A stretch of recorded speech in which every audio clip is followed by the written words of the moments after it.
Finally, you showed me the first punk song that sounds like punk, and Danzig is in there. Like, Right. what? Welcome to Dastardly Hamster, where we try to convert each other to our favorite songs. Mika liked the last two Misfits songs, so I'm going to show her a third today, and if she likes this one, I get to show her a one-off, which is just like a bonus song that's unrelated. So Mika, up until now, I've done my best to avoid giving you anything offensive from the Misfits. Which I hear is a tall order, so thanks. Right. That ends now. Okay. This is a song that I have to show you, because if I don't, every Misfits fan will be mad at me. This is actually a requirement of being a Misfits fan, is that you listen to this song, because this is probably one of the most popular punk songs of all time. I talked about Linoleum before and how like often that is covered. This song is covered a lot. The song was not even on one of their main albums, and it became their most popular song sort of by accident. Let's go for it. I'm scared and apprehensive, but we'll go for it and see how it goes. This, by the way, for those just tuning in, I won't be lip syncing this song.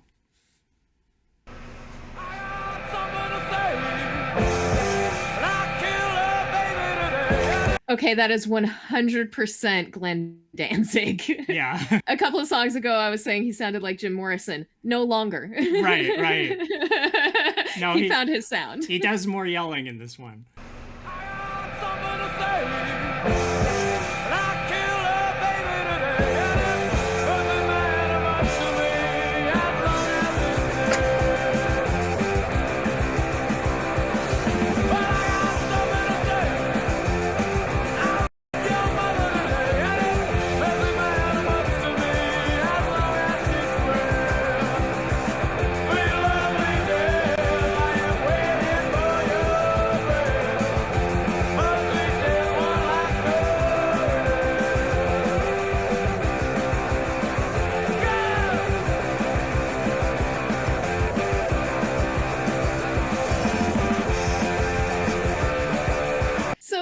Sounds very punk. Like, one of the things that has surprised me in working on this project is how much of the things that you showed me don't sound like what I expected punk to sound like. This is exactly what I expected punk to sound like, but I didn't expect to hear Danzig in that punk. Well, remember that this is one of the earliest punk bands, so they're sort of setting the trend for everyone else, right? That's why so many bands were influenced by the Misfits. Yeah, it's so mind-blowing to me, because I had no idea that Danzig was one of the earliest punks. That's really not the connection that I had in my brain. Finally, you showed me the first punk song that sounds like punk, and fucking Danzig is in there. Like, what?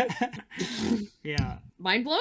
I am very surprised. A huge piece of history that I had no idea existed.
Like that at the end, it felt kind of 50s to me. Well, one thing I didn't really show you about Misfits is they have a lot of songs that have like this rockabilly vibe to it, which is probably what you're referring to with the 50s.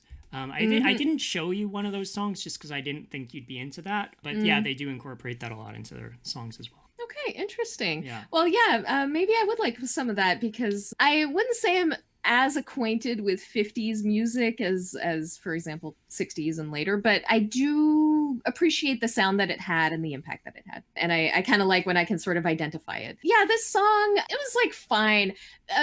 More than anything, I would say like I found it interesting to hear that super distilled original punk sound that I've been expecting since we started this channel.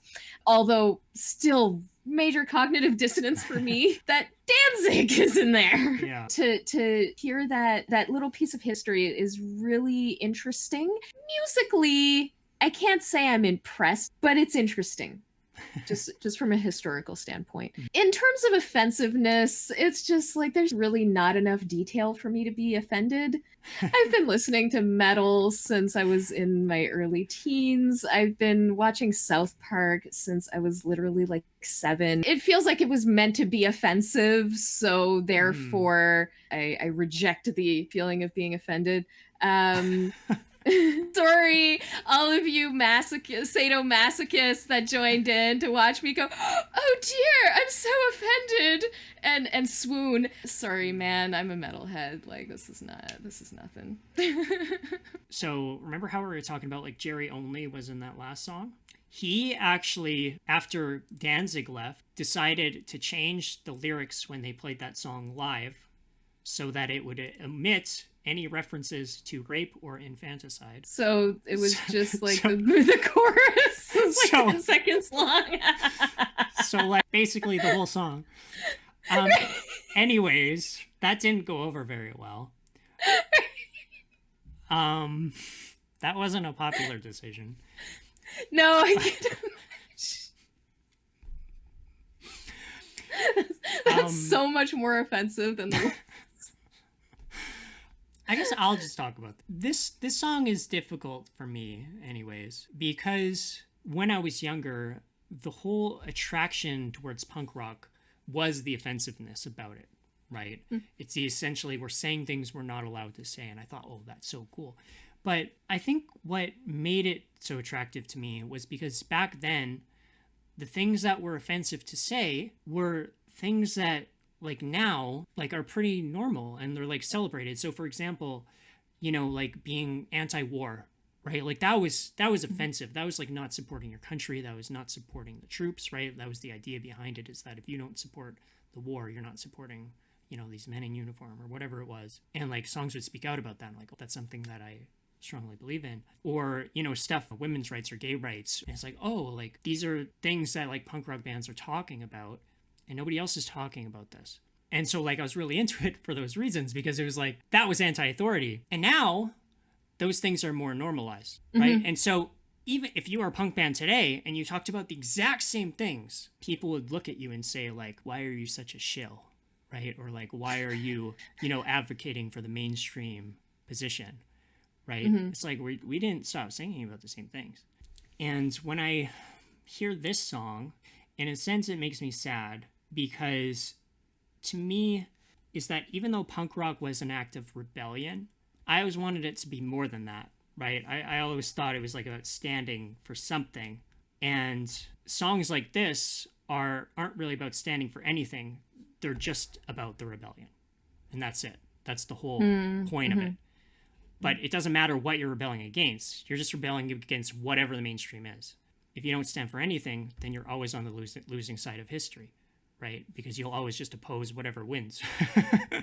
I didn't like love the song. I'm still going to give it 3 out of 5 ham stars, just because of the historical value, a snapshot in time of early punk, and I appreciate that. I'm gonna give this song a 5 out of 5 ham stars. It is one of the earliest punk songs I remember liking.